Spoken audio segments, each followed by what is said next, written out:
बड़े कमाल की बात कही है कि तड़पना क्या होता है उससे पूछिए जिसके पास सब कुछ है लेकिन वो नहीं जिसे वो वाकई चाहता है। नमस्ते दोस्तों, मेरा नाम है आरजे कार्तिक। एक बहुत ही खूबसूरत सी कहानी जिसे सुधा मूर्ति जी ने लिखा है। सुधा मैम कहती हैं कि बात उन दिनों की है जब ओडिशा के छोटे छोटे गांव में जाकर के हम लोग स्कूल तैयार करवा रहे थे जरूरतमंद बच्चों के लिए।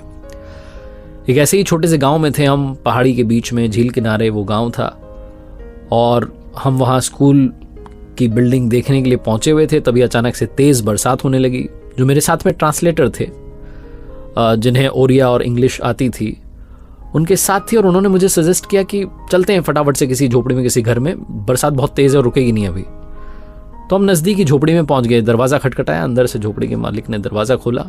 हमने वहाँ शरण ले ली। जब मैं अंदर पहुंची तो देखा कि झोपड़ी इतनी छोटी भी नहीं थी लेकिन बड़ी भी नहीं थी। उस झोपड़ी को दो हिस्सों में उसके मालिक ने डिवाइड कर रखा था। एक हिस्सा ऐसा था जिसमें दिन में हॉल, दिन में लोगों के बैठने की जगह और रात में वही बेडरूम बन जाता था। दूसरा हिस्सा जो था उसमें घर की किचन थी जिसमें से बच्चे के रोने की आवाज़ आ रही थी। उसकी माँ उसे लोरी सुना रही थी। बाहर बरसात हो रही थी। मेरा ट्रांसलेटर जो था उससे ज़्यादा देर वहाँ रुका नहीं गया। उसने कहा कि मैं गाँव घूम के आता हूँ। मैंने कहा कहाँ जाओगे, इतनी बारिश है, लेकिन वो माना नहीं, चला गया। क्या आप रुको ना, आप बैठो, कोई दिक्कत नहीं है। उसके जाने के बाद में झोपड़ी के मालिक ने मुझसे पूछा कि मैडम आप क्या लेंगी, चाय कॉफ़ी क्या पिला दें आपको? मेहमान क्या अवभगत करना हमारे यहाँ पर धर्म होता है, अतिथि देवो भव। तो उन्होंने मुझसे पूछा, मैंने मना कर दिया कि ना मैं चाय लूँगी ना कॉफ़ी, मुझे कुछ नहीं चाहिए, धन्यवाद आपका। फिर वो कहने लगे कि अरे कुछ तो ले लीजिए, मछली आपके लिए ले आए, आपको भूख लगी होगी। वो लगातार मुझसे रिक्वेस्ट किए जा रहे थे और मैं मना किए जा रही थी। फिर उन्होंने कहा कि दूध ले लीजिए। अब की बार मुझे लगा कि बार बार मना करती रहूंगी तो सही नहीं रहेगा। मैंने कह दिया कि ठीक है, दूध के लिए मैंने हाँ भर दी। वो व्यक्ति अंदर गया। अंदर जाकर के जो उस झोपड़ी का दूसरा हिस्सा था, जहाँ किचन थी, जहाँ घर की मालकिन बैठी हुई थी, अब उसकी पत्नी से बात करने लगा। दोनों ओरिया में बात कर रहे थे लेकिन मुझे कुछ कुछ समझ में आ रहा था क्योंकि मैं संस्कृत समझती थी और संस्कृत के शब्द उसमें शामिल होते हैं।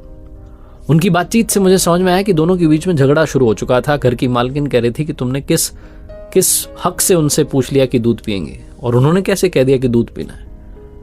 हम गरीब लोग हैं, हमारे पास में दूध कितनी बड़ी चीज़ होती है, और हमारे पास में छोटा बच्चा भी, हमें उसको भी दूध पिलाना है। वो क्या उस छोटे बच्चे के हक का दूध पिएंगे? वो लड़े जा रहे थे। वो कह रही थी घर की मालकिन कि उन्हें मछली खिला दो जा करके। तो वो झोपड़ी का जो मालिक था वो समझा रहा था कि नहीं, वो वेजिटेरियन है, वो शाकाहारी हैं, वो नहीं खाती हैं मछली, चाय भी नहीं पीती हैं। अब घर आया मेहमान है, कुछ तो खिलाना पिलाना पड़ेगा। कोई बात नहीं, दूध हम कुछ कर लेंगे। लगातार वो कन्विंस कर रहा था, कन्विंस हो नहीं रही थी झोपड़ी की मालकिन।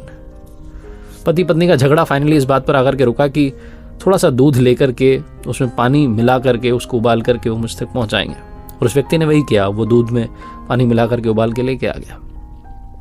और जब वो दूध का ग्लास लेकर के मेरे सामने खड़े थे तभी मेरा ट्रांसलेटर आ गया। मैंने उनसे कहा ट्रांसलेटर से कि इन्हें मना कर दो, इन्हें कह दो कि आज मैडम का व्रत है, वो कुछ नहीं खाएंगी पिएंगी, जल के अलावा कुछ ग्रहण नहीं करती हैं। वो भूल गई थी बताना, उन्हें याद नहीं रहा कि आज बुधवार है।